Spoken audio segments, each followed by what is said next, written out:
CBN, Amores Possíveis, com Carol Tchulkian.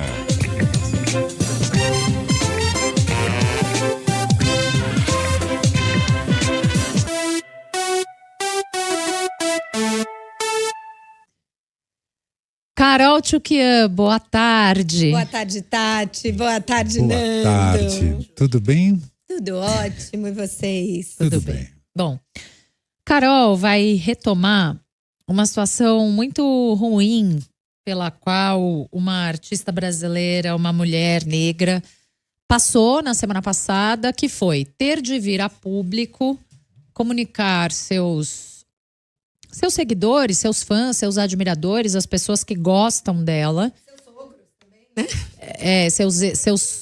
A família do homem com quem ela se relacionava, a família do homem de quem ela tá grávida, é um jogador de futebol, e ela veio a público ter que passar por isso, contar que eles não são mais um casal, e ela tomou essa decisão e essa atitude pelo fato dele tê-la traído.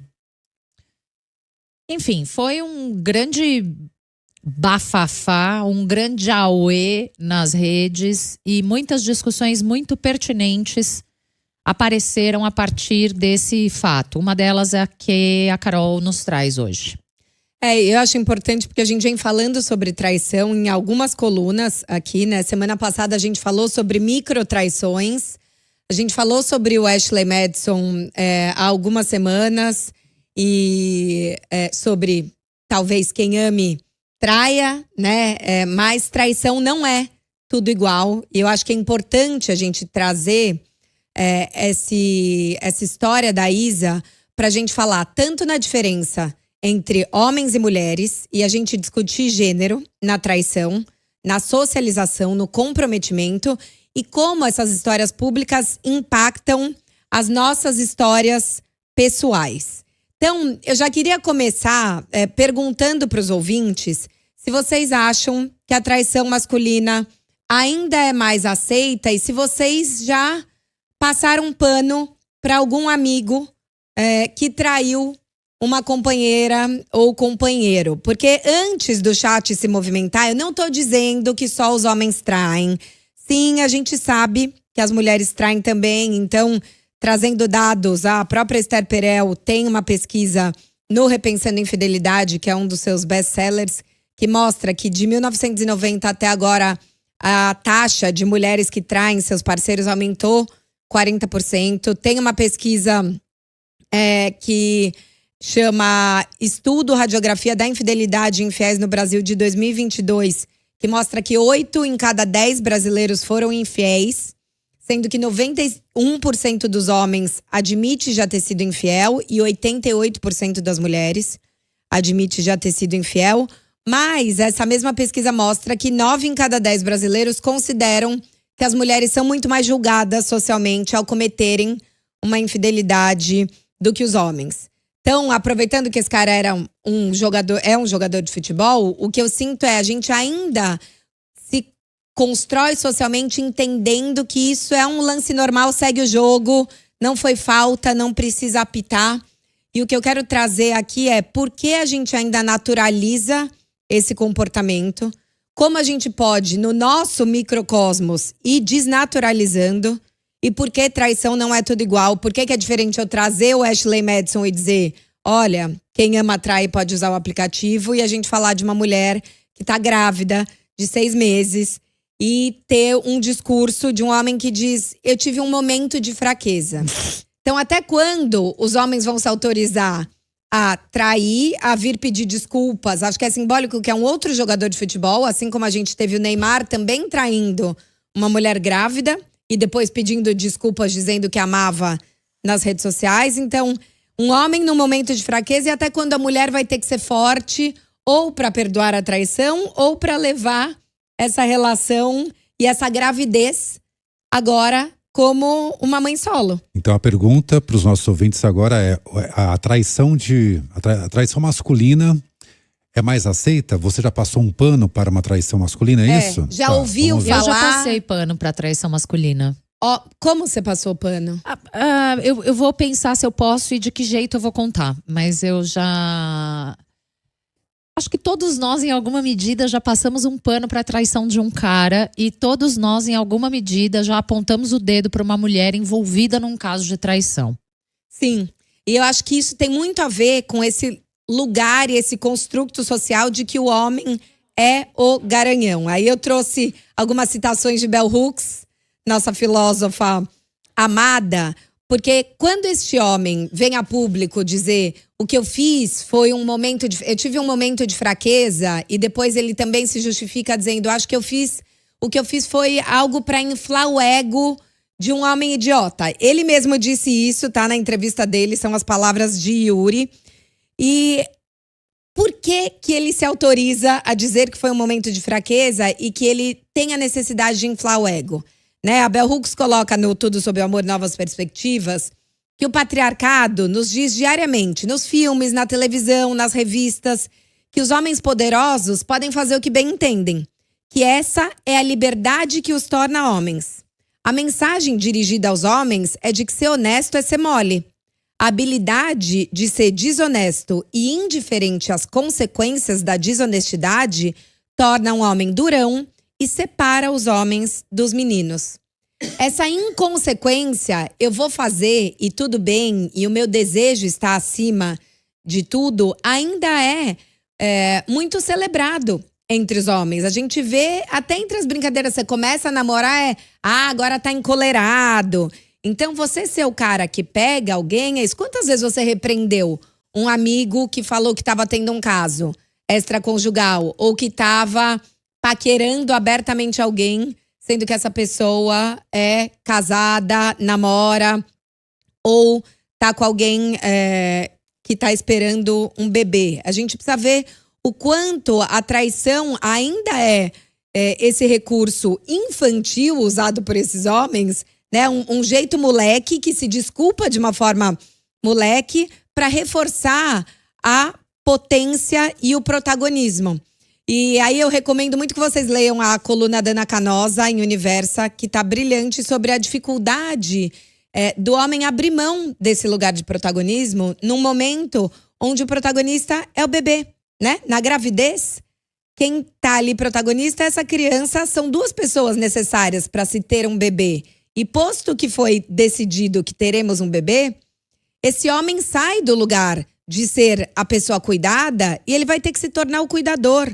Assim como essa mulher vai ter que se tornar cuidadora também.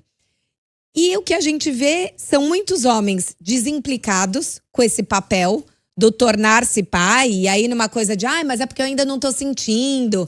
Quem vê a barriga é a mulher. E a gente tem que lembrar que o filho é um projeto do casal, né? Eu até quero trazer um termo que eu sei que é polêmico, mas que a gente precisa começar a falar sobre aborto masculino. Lembrando que 1 em cada 5 brasileiras é abandonada na gestação. Isso são dados de uma pesquisa da Famivita. E hoje, 60% da população tem que lidar com pais ausentes. Acho que vale voltar ao dado. 1 em cada 5 brasileiras é abandonada na gestação. Mais de 20 milhões de brasileiras criam seus filhos sem a presença do pai. Tem uma especialista em direito da mulher, que é a Karina Bueno, que fala muito sobre aborto masculino. Esse termo, ele foi originalmente citado pela primeira vez nos Estados Unidos, num outro contexto, falando sobre direito ao aborto propriamente dito. E aqui, no Brasil, a gente fala sobre aborto masculino quando a gente quer falar sobre alienação parental. Porque a hora em que o homem se desresponsabiliza por esse projeto de criar este filho, ele não está abortando esse filho também? Ou a gente vai seguir responsabilizando essa mulher, tanto pela discussão do aborto, quanto pela criação do filho, quanto depois por não falar mal desse pai que largou? É sempre a culpa da mulher. Acho que a palavra aborto é pesada, mas eu quis propositalmente trazer aqui pra gente trazer a responsabilidade. E aí esse cara pode falar, não, mas eu quero ser um pai presente. Você quer? Você pensou nas consequências de trair uma mulher grávida? Ou a gente ainda vai passar pano para homens como não pude controlar o meu desejo. Como se as mulheres pudessem gente, sério. controlar o desejo e os homens não. Eu acho que tem uma outra coisa importante da gente ressaltar desses impactos dessa dor pessoal no imaginário coletivo. Quem me conhece, quem me ouve aqui, sabe o quanto eu sou uma mulher que acredita nos amores possíveis, que batalha pelas relações, que fala, nem todo homem. Mas acho que a minha fé fica abalada toda vez que a gente vê um comportamento desses e uma desculpa preguiçosa dessas. E acho que quando um homem se autoriza a falar, olha, eu fiz isso pra inflar o meu ego, o que ele tá falando? Eu me senti ameaçado por essa mulher que é tão dona de si, como diz a própria música da Isa Maravilhosa. E aí, 2024, a gente se vê envolta nesse clichê. Nossa, será que então mulher independente assusta homem? Mulheres bem-sucedidas, a gente viu isso acontecer com a Shakira, a gente viu isso acontecer com Miley Cyrus, viu isso acontecer com Luísa Sonza, Preta Gil. Nossa. E tantas outras mulheres anônimas, talvez você que tá me ouvindo também. Com mais ou menos crueldade, que né? foram... Uma tava doente, a outra tá grávida. Então, quer dizer, não escolhe, não tem critério, né? A traição masculina, ela permeia toda e qualquer condição nada parece ser freio para os caras, né? E aí o que vem como eco, né? A quantidade de mulheres que falam, é por isso que eu tô heteropessimista. Então, lendo algumas mensagens que vieram pra mim, né? A nossa geração não vai ver relações boas de homem e mulher. É bobagem, é ilusão, é perda de tempo. É praticamente impossível um homem ter se construído minimamente funcional para estabelecer um vínculo saudável com uma mulher dentro dos nossos moldes sociais e culturais ainda vigentes. É triste, mas é preciso encarar a realidade.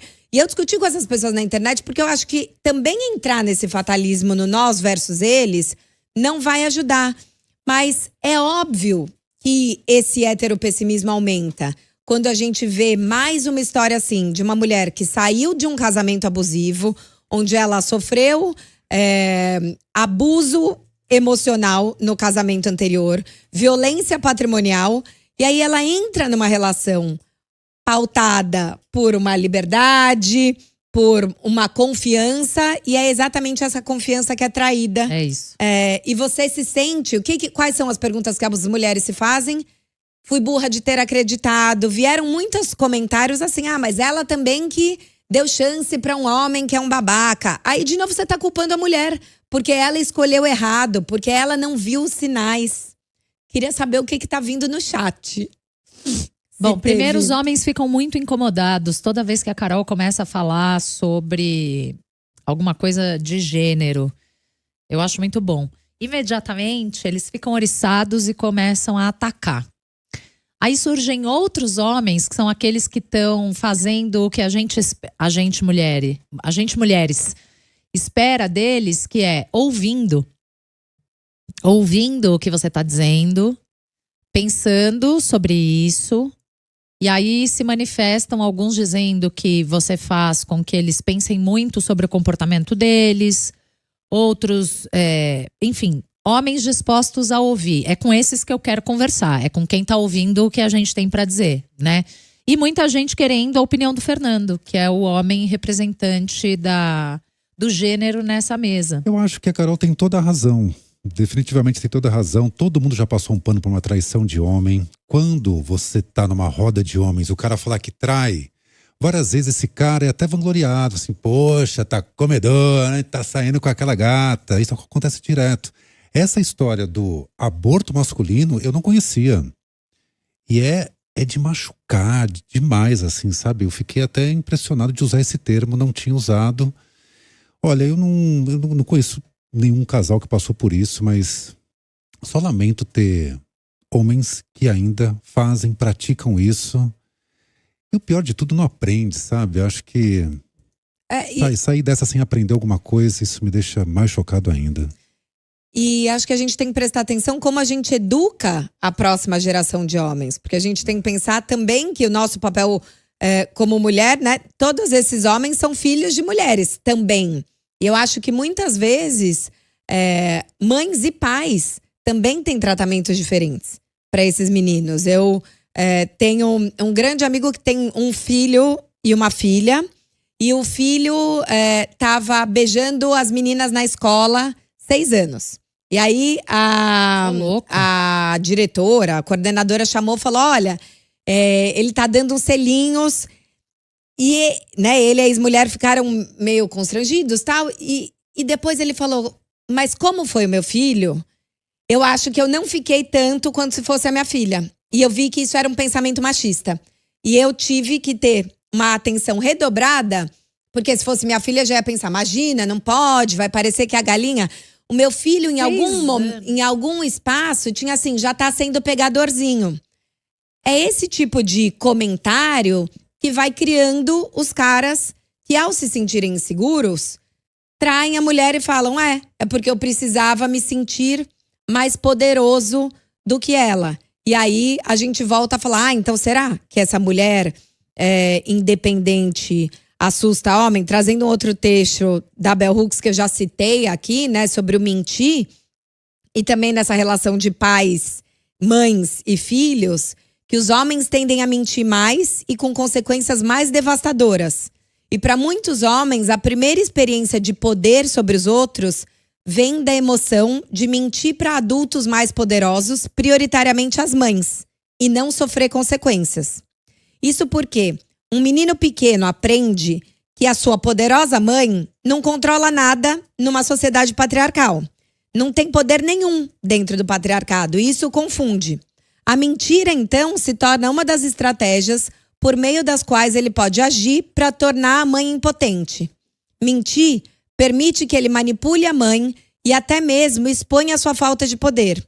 Isso faz com que ele se sinta mais poderoso. E aí ela segue, no capítulo ela fala, homens que nunca pensariam em mentir no ambiente de trabalho, muito comumente mentem nos seus relacionamentos íntimos. A traição é uma mentira, é um jogo de poder. E aqui citando Jung, quando o desejo de poder é primordial, o amor sempre vai estar ausente. Se eu tô ali querendo ser mais poderoso que a minha parceira, como é que a gente vai construir uma relação? Onde é que tá o amor? E onde é que tá abrir mão do meu desejo individual por um projeto coletivo? De novo, voltando, essa mulher está grávida.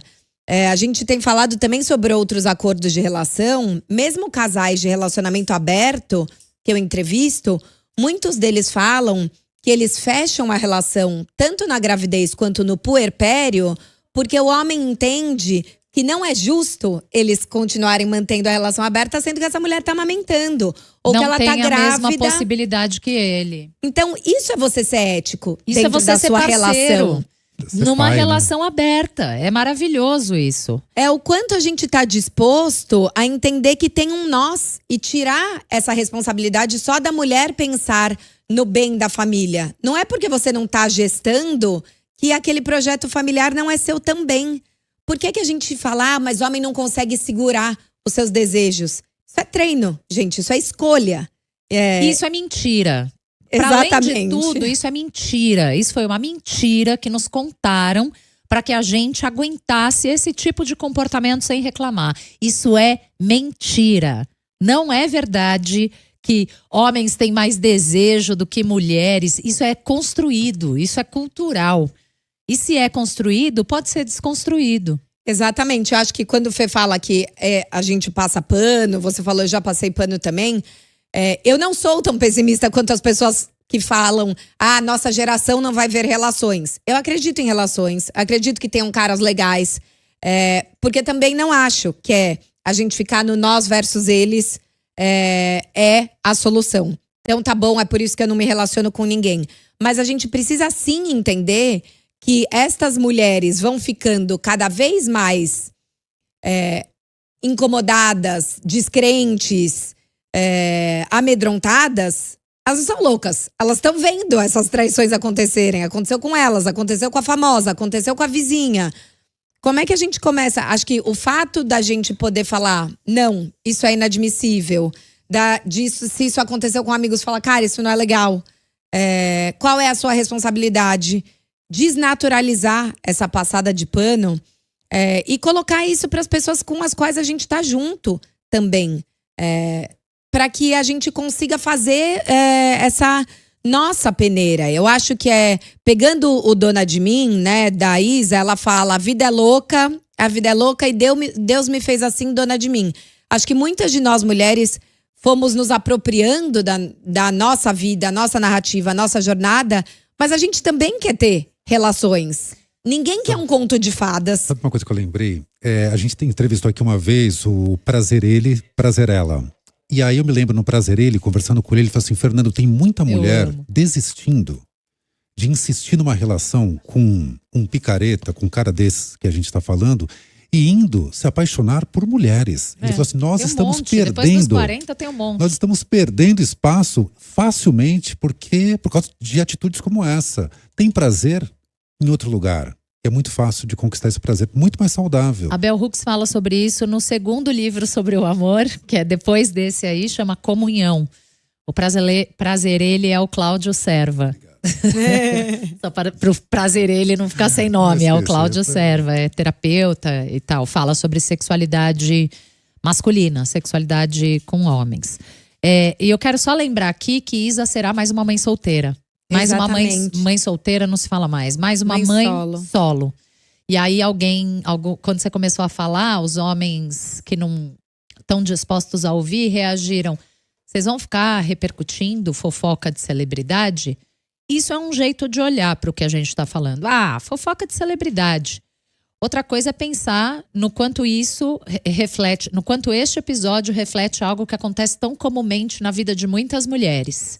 1 a cada 5 mulheres são largadas pelos seus parceiros durante a gestação. Basta ver o número de sobre filhos. Fofoca de celebridades. Basta ver o número de filhos sem o nome do pai na identidade. Exatamente. 20 milhões de mulheres. Aí outro aqui, mas isso vai mudar o rumo do país. Bem, 20 milhões de mulheres que têm filhos cujos pais não estão registrados no documento da criança. Então, acho que sim. Acho que isso tem bastante a ver com os rumos do país, sim. A gente precisa pensar quais são as narrativas que estão moldando os nossos desejos, as nossas relações e os nossos amores. Do mesmo jeito que a gente sonhava, e eu brinco aqui que eu mandaria a conta da terapia para Hollywood, é isso. A descrença vem porque são essas relações que a gente vê hoje. Isso talvez molde o jeito que a sua filha vê as relações hoje em dia. O seu filho, principalmente. Sua segunda, terceira esposa. É importante a gente trazer aqui e não colocar a mulher nesse lugar de que acreditar de novo é ser trouxa. Porque isso eu também não quero que a gente tenha que ter essa pecha, sabe? Então eu vou me fechar e eu vou ter que ser dona de mim. Que a gente possa seguir tendo esse ato de fé, mas que não seja uma fé cega. Que a gente possa contar com o comprometimento e com as renúncias dos desejos dos homens. A gente também renuncia muitas coisas e por uma relação. E falar também para os homens, né? Porque não adianta só falar para as mulheres. Tem que falar para os homens. Vocês estão dispostos a se comprometer? Tem um homem aqui que fala assim, eu concordo com a Carol, mas parece que alguns homens escutariam mais se essa mensagem viesse de um homem. Por que será? Isso também um homem que fale sobre isso. Mas isso também é homem que fala sobre isso. Também é machismo, certo? Também é machista. É você só abrir os ouvidos para outro homem, não ouvir o que uma mulher diz. Mas ouça homens que falam sobre esse assunto, tem um monte.